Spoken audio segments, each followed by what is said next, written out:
here we are at Searles Middle School, formerly Searles High School, where Du Bois comes back and talks about saving the Housatonic.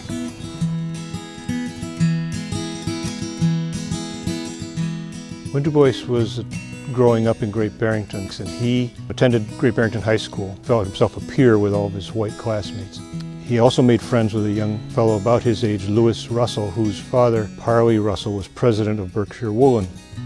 And he was more or less the equivalent of the town's millionaire.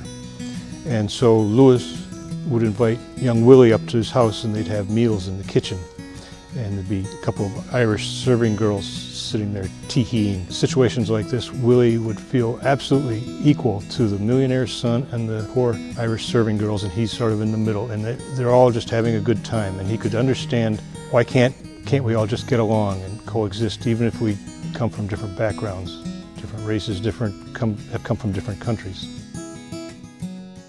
Du Bois got a strong New England education from local schools. He excelled in his class and was noticed by the school principal, Frank Hosmer. Du Bois completed his studies at a young age, 16. He was valedictorian of his high school class in a predominantly white high school. And Du Bois also was supported by the community.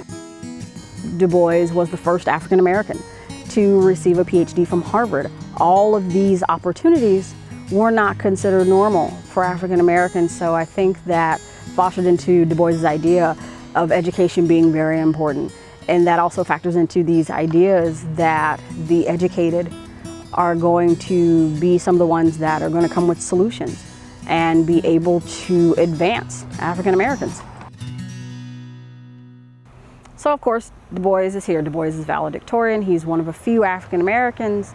However, when he goes to Atlanta, he comes into an environment where he's surrounded by brilliant African American minds, but he's also observing the injustice that are happening to African Americans. This is a location of race rise. This is a location where he felt at one point it was unsafe for his family. And he sends them back here to Great Barrington because he feels that it's a comfort place. It also gives him the opportunity to see the injustices on a greater scale towards African Americans. In 1897, I went to Atlanta University and stayed there 13 years. While I was there, my faith in knowledge as a solution of the Negro problem was shaken. Lynching was common. Before I went away from there was an average of one lynching every week.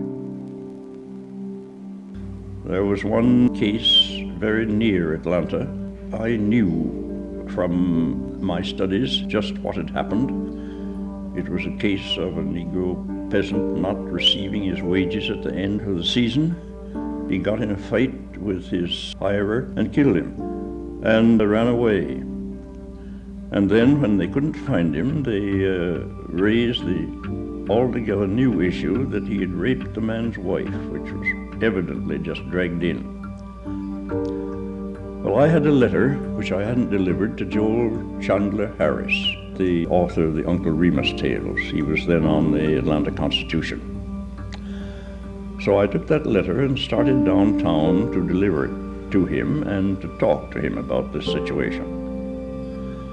And on the way down, I found that this Negro, Sam Bowes, had been caught and lynched, and that in the meat market, which was on the way I had to pass, his fingers and toes were being exhibited. Well, I didn't deliver the letter. I went back to Atlanta University. And then I made up my mind that knowledge wasn't enough.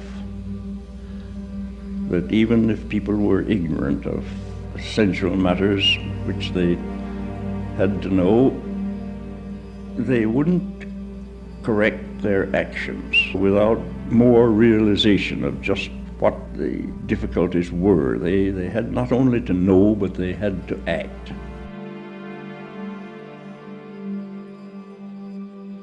You have people like W.E.B., Du Bois, Carter G. Woodson, Ida B. Wells actually, writing about African Americans in like the late 19th century, early 1900s.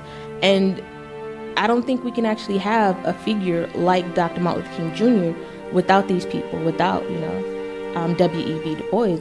You wouldn't have a civil rights movement had they not been like writing about it. And Du Bois was not only a writer, he was an activist. He was a part of the Niagara movement, one of the founders of the NAACP, a part of the Pan-African Congresses in Europe, trying to decolonize Africa. So you really have to, talk about Du Bois when you talk about the civil rights movement.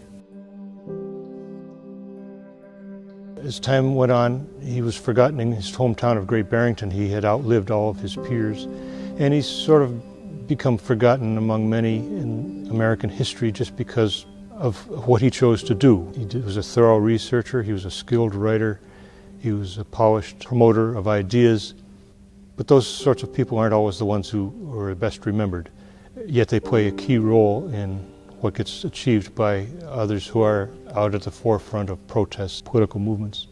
Things that Du Bois is writing about, like in the early 1900s, it resonated with me because it's, I guess it's still accurate.